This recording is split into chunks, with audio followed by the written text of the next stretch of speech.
പശ്ചിമബംഗാൾ സർക്കാർ ഹിന്ദു വിരുദ്ധരെന്ന് കേന്ദ്ര ആഭ്യന്തരമന്ത്രി അമിത്ഷാ. ബംഗാളിലെ മന്ത്രിമാർ ഹിന്ദുക്കൾക്കെതിരെയുള്ള കലാപങ്ങളിൽ പങ്കാളികളായിരുന്നതായും മുസ്ലിം പ്രീണനത്തിനായി മുഖ്യമന്ത്രി മമതാ ബാനർജി എല്ലാ പരിധികളും ലംഘിച്ചുവെന്നും അമിത്ഷാ വിമർശിച്ചു.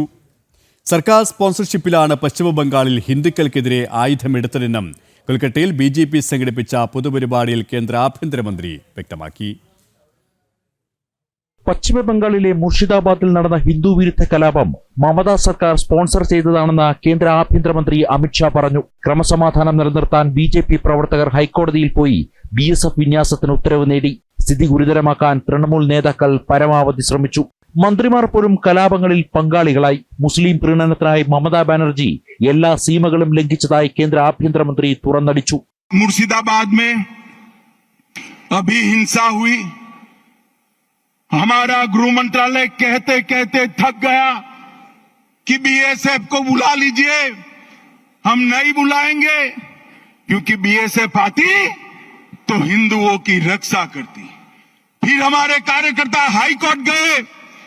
हाई कोर्ट के ऑर्डर पर BSF आई और हिंदुओं को बचाने का काम किया. ममता जी, ये स्टेट स्पॉन्सर दंगा था जिन्होंने हिंदुओं को न्याय किया है. പശ്ചിമബംഗാളിൽ നടക്കാനിരിക്കുന്ന നിയമസഭാ തെരഞ്ഞെടുപ്പ് ബംഗാളിന്റെ ഭാവി തീരുമാനിക്കുക മാത്രമല്ല, ദേശസുരക്ഷയ്ക്ക് കൂടി നിർണായകമാണെന്ന് കേന്ദ്ര ആഭ്യന്തരമന്ത്രി വ്യക്തമാക്കി. ബംഗ്ലാദേശികൾക്ക് വേണ്ടി രാജ്യാതിർത്തി തുറന്നുകൊടുത്ത് നുഴഞ്ഞുകയറ്റം അനുവദിക്കുകയാണെന്നും അമിത്ഷാ പറഞ്ഞു. നുഴഞ്ഞുകയറ്റം തുടരുന്നതിനാൽ മമതാ ബാനർജിയുടെ വോട്ട് ബാങ്ക് വർദ്ധിച്ചു. തനിക്ക് ശേഷം അനന്തരവൻ മുഖ്യമന്ത്രിയാകുമെന്ന മമതയുടെ സ്വപ്നം യാഥാർത്ഥ്യമാകില്ലെന്നും അമിത്ഷാ വ്യക്തമാക്കി. बंगाल का चुनाव देश की सुरक्षा के साथ जुड़ा हुआ चुनाव, क्योंकि ममता बनर्जी ने हमारे देश की सीमाओं को बांग्लादेशियों के लिए खुला कर दिया. क्योंकि घुसपैठ चलती रहे, आपकी वोट बैंक बढ़ती रहे और आपके बाद आपका भतीजा भी मुख्यमंत्री बनता रहे. भाइयों बहनों, ये होने वाला नहीं.